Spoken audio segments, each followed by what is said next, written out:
Imagine তুমি নীল আকাশের নিচে গন্তব্য হারানোর এক পথচারী। সন্ধ্যার আলোর অস্তিত্বের মতো হারিয়ে যাচ্ছে তোমার প্রতিভা। হয়তো কোনোদিন স্টেশনের এক প্ল্যাটফর্মে বসে আকাশে তাকিয়ে নিজেকে প্রশ্ন করবে,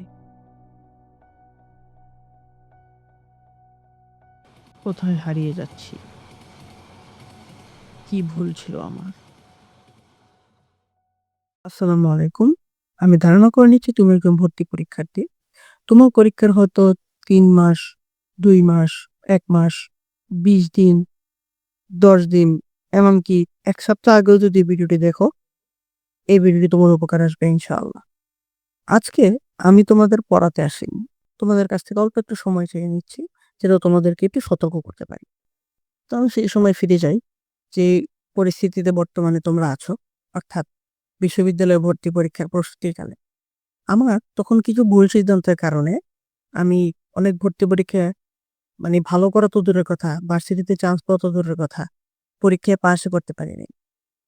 আমার তখন এত ওভার কনফিডেন্স ছিল, আমি মনে করতাম যে দেশ সেরা স্বনামধন্য একটা পাবলিক ইউনিভার্সিটিতে পড়বো, ফাটায় দিব ইঞ্জিনিয়ারিং পড়া, ব্লা ব্লা ব্লা। বাট কে জানতো এই ওভার কনফিডেন্সটাই আমার এত বড় ক্ষতি করে দিবে।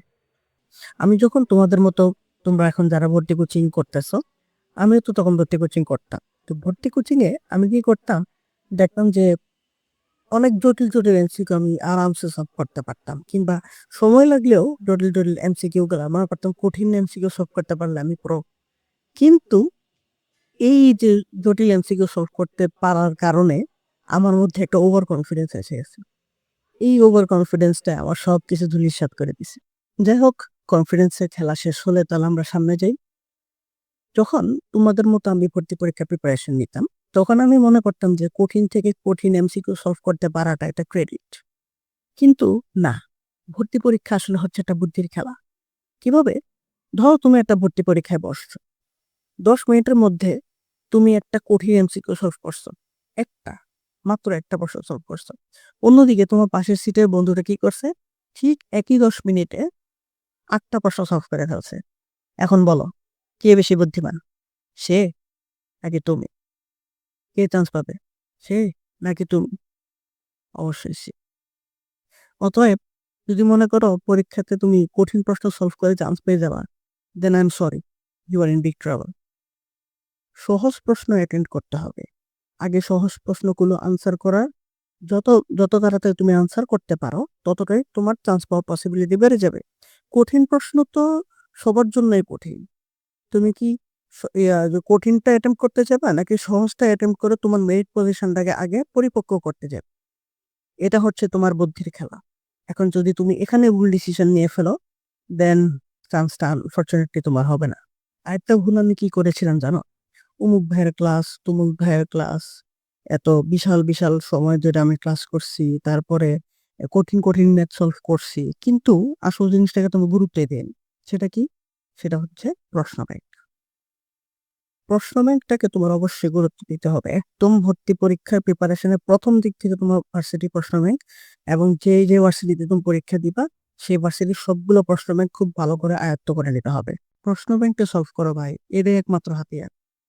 প্রশ্ন ব্যাংকের মধ্যে তোমার টাইপ কমন পড়বে, কোন কনসেপ্ট গুলা তোমার বিগত 4-5 বছরে বেশি আসতেছে, সেগুলো তোমাকে ভালো করে খেয়াল করতে হবে।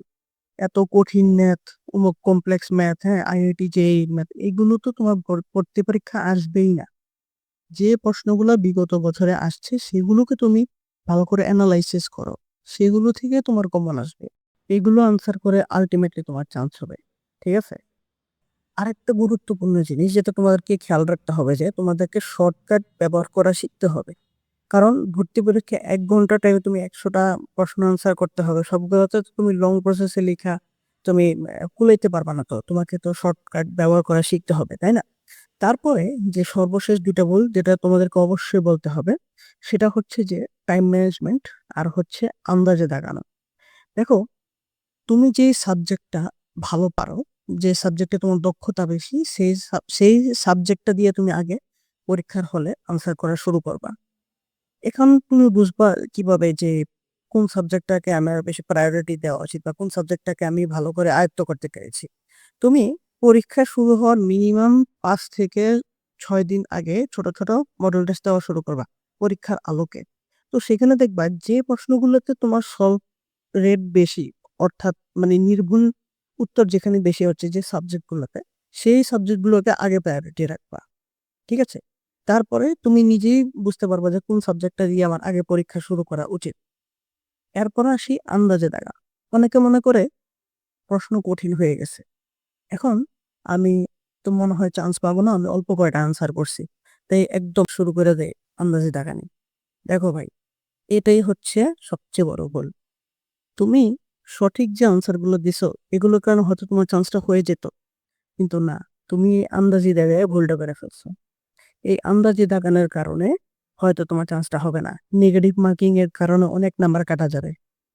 And unfortunately your chances R over. দেখো, যাই দাগাও, যেগুলো মানে তুমি যদি ৫০ টা দাগো ৫০ টা একদম অ্যাকুরেটলি দাগাও। ভুল দাগাইও না। ৬০, ৬৩, ৬৫, ৭০ যতগুলোই দাগাও, সহজ হলে সঠিকগুলোই দিবা। আন্দাজে ভুল আনসার করবা না।